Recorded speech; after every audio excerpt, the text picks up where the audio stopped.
Un gusto saludarlos, bienvenidos, ¿cómo están? Aquí estamos iniciando un nuevo encuentro de Proa al Futuro por Estación 820, donde en el día de hoy recibimos la visita de Julio González Infrán, secretario general a nivel nacional del Centro de Patrones Fluviales de la República Argentina. Por supuesto, saludo a Danila y a Yelén Barbosa, nuestras operadoras técnicas aquí en la radio, y naturalmente a Ricardo Ferradas, nuestro productor, y a todos los oyentes. ¿Qué tal, Julio? ¿Cómo va? Bienvenido, un gusto tenerlo aquí en Proa al Futuro, iniciando esta cuarta temporada ya aquí en Estación 820. ¿Qué tal? Buen día, Marcelo. Bueno, gracias por la invitación. Es muy importante participar en este programa tan prestigioso. Ustedes ganaron un premio, ¿no? Sí, señor, sobre finales del año pasado, reconocido por otra institución que tiene que ver con el ámbito más marino que fluvial, ¿no? Como son los capitanes de pesca.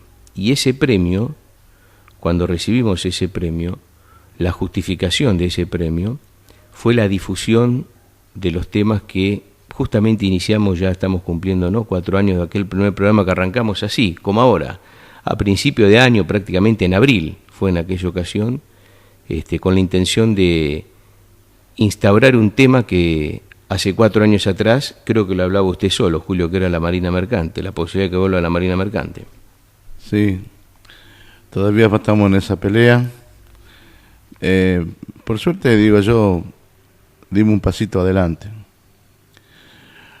Hubiese sido mucho más productivo el esfuerzo si hubiésemos encontrado dirigentes del gobierno que entendiera mejor el problema y le buscara la solución a los problemas que hoy plantea la Marina Mercante, porque está en manos de ellos.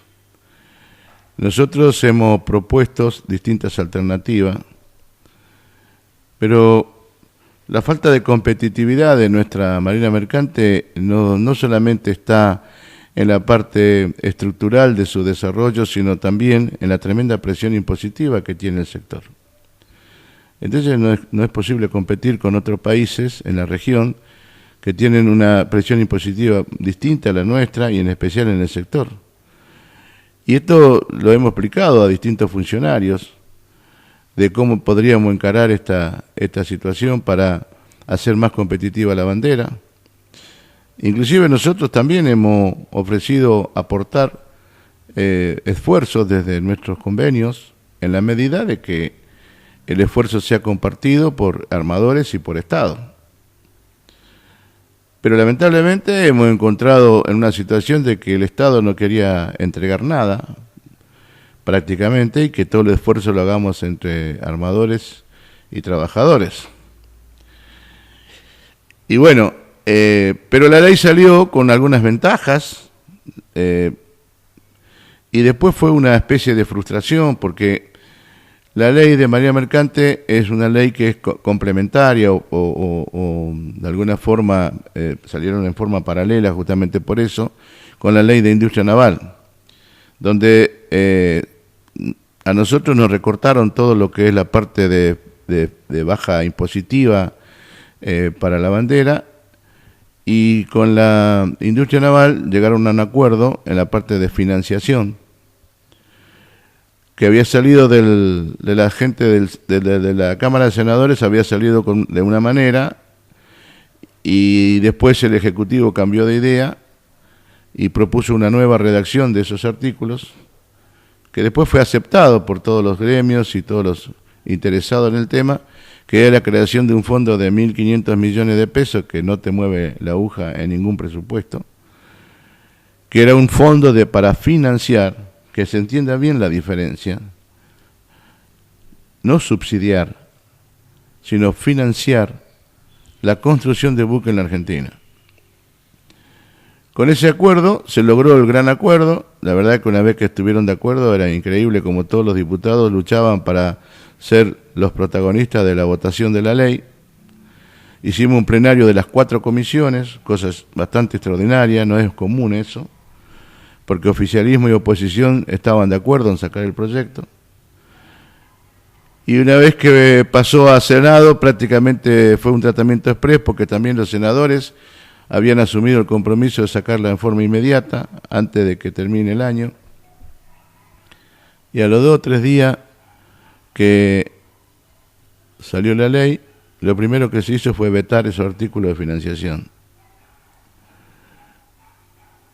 Entonces, la pregunta que queda flotando acá es, ¿este gobierno quiere una ley de marina mercante? ¿Quiere una marina mercante en la Argentina? ¿Entiende que la marina mercante es una herramienta de desarrollo?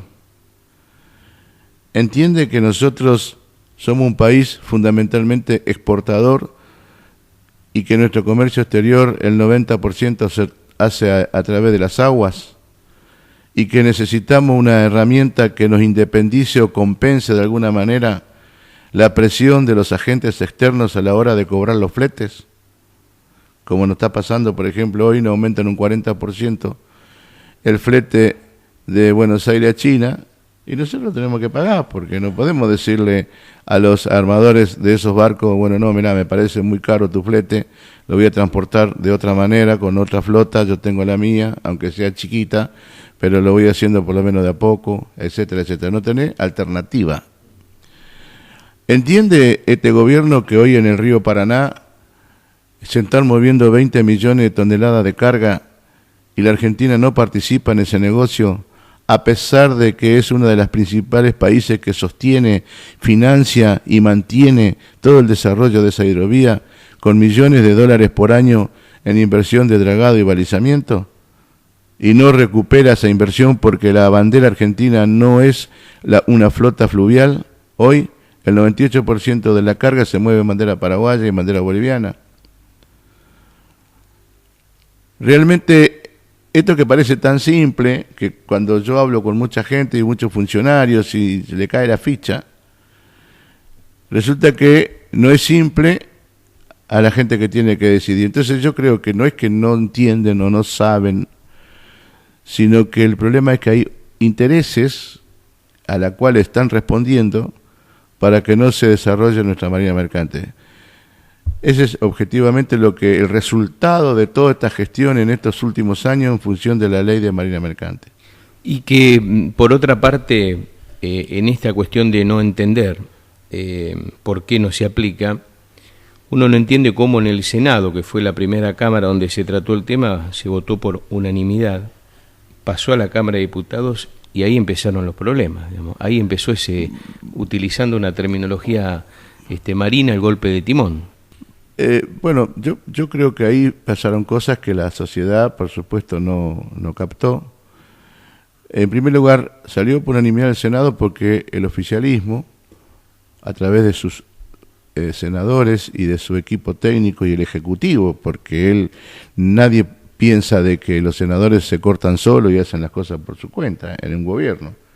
El presidente del Senado seguramente consulta con los ministros lo que se está tratando, qué problema hay, cómo viene. Y de hecho, nosotros participamos personalmente con los directores del Vía Navegable, el subsecretario de Vía Navegable y su equipo, por mandato del ministro de Dietrich, para que se sienten a consensuar artículo por artículo la ley. O sea que no es que el Ejecutivo no sabía y le sacaron la ley de prepo, o hubo una mayoría que impuso su mayoría para poder sacar el proyecto en el Senado.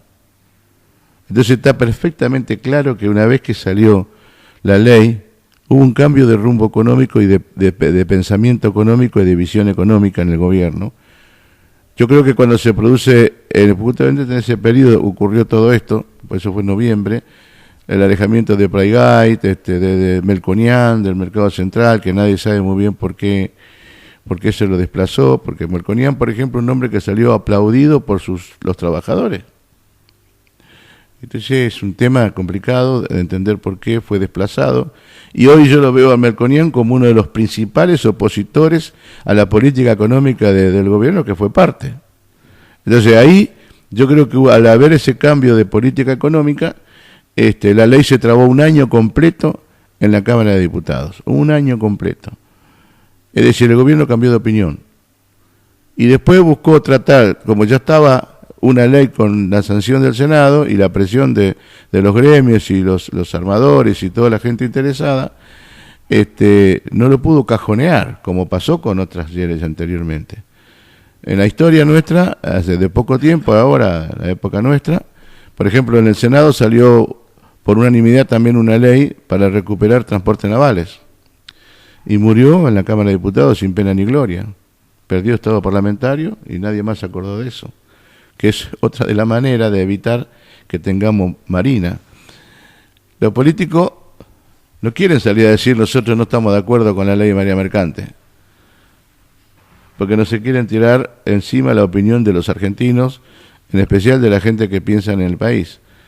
Pero a la hora de decidir hacen otra cosa. No tienen acostumbrado con ese tipo de temas. Y hay un doble discurso, porque por un lado se habla de fomentar las economías regionales, ¿no? De pequeños emprendimientos, en esa especie de, muchas veces los políticos que parecieran que son más pastores evangélicos que políticos, dando un sermón o un discurso de pelearla la vida para salir adelante con el pequeño emprendimiento. Pero las economías regionales, uno de los motores de la economía regional es precisamente a través de la marina mercante. Entonces hay como un doble discurso en lo que se dice. Pero además hay que entender que cuando el extranjero nos saca la carga a nosotros, le tenemos que pagar el flete. Es una fuga de divisas. Nosotros tenemos que pagar todos los años entre 4, 5, 6 mil millones de dólares en concepto de flete que no hacemos o fletes que tenemos que pagar para incorporar productos importados a nuestra producción. Y cuando hablamos de esas cosas, de la economía regional y todo lo demás, todos sabemos, lo que militamos en esta causa, que en los puertos del interior, el cuello de botella para sacar la producción es justamente el transporte. Y cuando vos estudias este problema, te das cuenta que comparativamente el transporte pluvial debería ser el transporte más barato en la Argentina, porque es el más barato en el mundo. No estamos inventando nada. Entonces, ¿qué pasa? Cuando empezamos a hablar de que hoy, con esta legislación actual y esta presión impositiva actual, el camión es competitivo en 500 kilómetros a la redonda con un barco, no se puede entender eso. No se puede entender porque con un empuje de 25 barcazas, yo puedo sacar 30 o 40 mil toneladas de carga en un solo viaje. En 3 días lo puedo poner en el puerto de exportación. ¿Cuántos camiones necesito para mover esa carga en la ruta a 30 toneladas por camión? Y el otro tema bastante contradictorio es que queremos evitar la polución, queremos defender un poco el costo del mantenimiento de las rutas, etcétera, etcétera, y resulta que habilitan los bitrenes. Entonces, seguimos invirtiendo en el transporte más caro del mundo, que es el transporte terrestre por camión, es el transporte más caro del mundo, y no invertimos en el transporte más barato del mundo, que es la flota, pero además con un criterio totalmente, un criterio desconcertante, porque en el río no hay que hacer inversiones enormes. El río ya está hecho, está funcionando. Lo que hay que traer los barcos, y los barcos lo pueden traer perfectamente los privados. Ni siquiera el Estado es necesario que compre barcos, como algunos, para hacer oposición, dice el Estado no puede tener una flota estatal. Nadie habla de una flota estatal. Hablamos de leyes que creen las condiciones de inversiones en la Argentina. Julio, en coincidencia con lo que está hablando, venimos de hacer un programa en San Fernando en las últimas horas, donde a partir de una cuestión que tiene que ver, algo que por suerte, al menos por ahora, es una marcha atrás en la decisión de cerrar las escuelas del Delta, se planteó en el programa con Ricardo Mainetti, delegado del Centro de Patrones San Fernando, y con la gente de la cooperativa forestal del Delta, un tema que para ellos es fundamental, que es replantearse el transporte fluvial, a partir un poco de todo esto que estamos hablando. Es posible, porque y ellos decían que muchas decisiones que se toman, generalmente se toman por desconocimiento, es decir, porque la gente que toma las decisiones no dialoga con la gente del lugar, con los especialistas y demás. Y yo les agregaba que muchas veces es por desconocimiento, pero que también muchas veces es el desconocimiento más la decisión de no ir por el camino que ellos quieren. Digo, un ejemplo es lo que hablábamos recién de la Marina Mercante. Alguno no debe querer o habrá intereses que se interponen para que no esté firme la Marina Mercante en la Argentina. Pero en el transporte fluvial evidentemente pasa lo mismo, hay que replantearlo, pero tiene que haber herramientas para ayudar a que la gente que se dedica a esto lo ayorne, lo actualice. Bueno, todos estos hechos que está ocurriendo hoy en el Tigre, en la zona del Delta, tiene el verdadero trasfondo de la cuestión económica. Entonces, cuando empezamos a hablar de ese punto de vista, hay gente que dice, la educación es una inversión o la educación es un gasto. Ya ahí empezamos con las diferencias políticas, filosóficas. Si nosotros pensamos que la educación es una inversión, no nos podemos fijar en el gasto que nos ocasiona una escuela en la isla, que tiene 2 o 3 alumnos por la densidad poblacional de la isla, sino que tenemos que fijarnos en la inversión que estamos haciendo en esa persona, que el día de mañana, por su formación y capacitación, puede ser un científico o inclusive puede ser un presidente argentino. Es decir, nosotros tenemos que invertir en educación, no gastar en educación. Primer concepto para entender un poco el trasfondo de todo este problema en la isla. Segundo concepto, hace mucho tiempo que en las lanchas del Delta, el Estado le da el mismo tratamiento que un transporte terrestre, pero no le da los mismos beneficios que pueda tener un transporte terrestre. Entonces, le condicionan en el costo del boleto, pero por ejemplo el combustible le cobran como si fuera que están cargando autos particulares. Entonces, la ecuación económica cada vez se achica más. A eso hay que sumarle el efecto que no siempre se paga en tiempo y forma. Y eso hay que sumarle también en el problema ya estructural del sistema de transporte que fue armado para un Tigre o un Delta que tenía muchísimo más habitantes que lo que tienen ahora. Entonces, si queremos buscar solución a este problema, en primer lugar tenemos que tener claro de que en todo lo que significa el transporte escolar, para el gobierno debe ser una inversión, no un gasto. Y no justificar entonces los cierres de escuelas en función del gasto, en primer lugar. Porque no hay manera de cambiar, salvo que el gobierno diga, bueno, mira, el que vive en la isla no tiene derecho a la educación, punto. El otro tema acá que hay que ver es que digo que tiene problemas estructurales porque las lanchas son de casco de madera y cuesta una fortuna mantenerlo. No hay políticas para cambiar los cascos de las lanchas con un material mucho más moderno, mucho más liviano, que sea de menor costo de mantenimiento. Y el otro tema es que seguimos utilizando un combustible caro como es el gasoil, cuando hoy en día perfectamente podemos utilizar combustible, por ejemplo, como el gas, como ocurre con los autos en tierra. El taxista que trabaja con el auto, ¿qué tipo de combustible utiliza?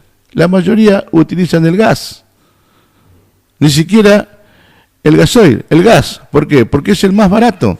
Y hoy hay tecnología y en el mercado mundial existe perfectamente motores a gas para náuticos, motores náuticos a gas. Entonces, el gobierno, el Estado que quiere cambiar, cambiemos, tendría que tener un plan, un proyecto para decir, bueno, vamos a reactivar el sector de las islas, le vamos a dar servicio, vamos a invertir, y vamos a tratar de que los armadores tengan un equipo más económico, más barato, de bajo mantenimiento, le vamos a tratar de dar el combustible más barato y vamos de alguna manera a incentivar la erradicación de población en el Tigre. Son las grandes soluciones.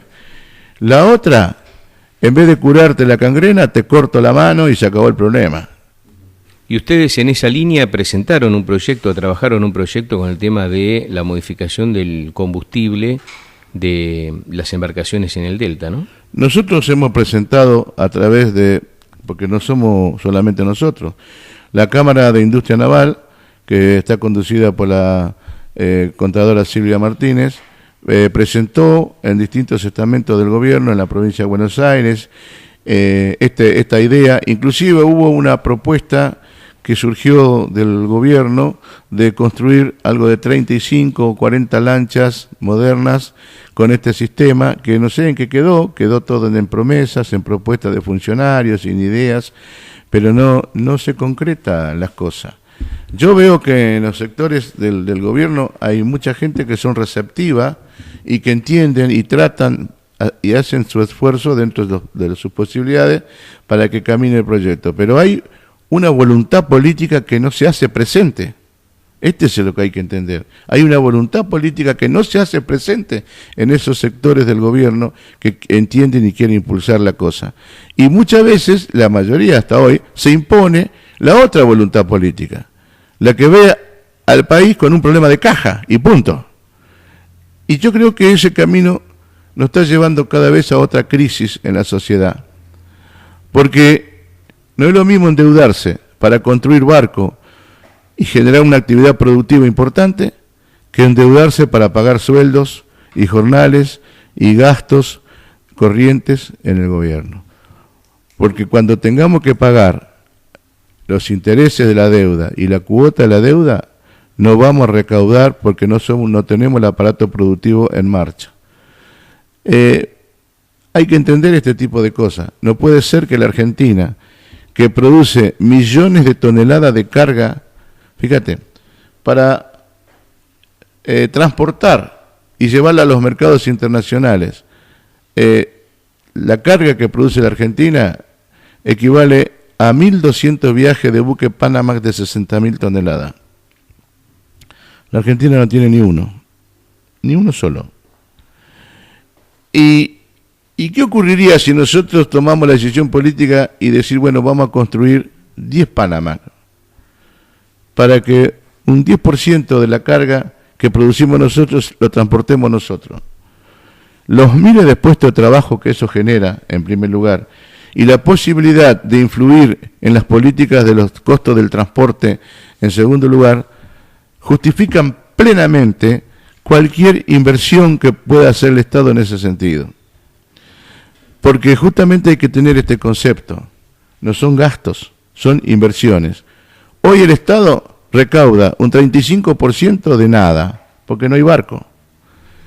Y lo más grave de todo esto, que nos hablan a nosotros que tenemos que bajar los costos porque debemos ser competitivos.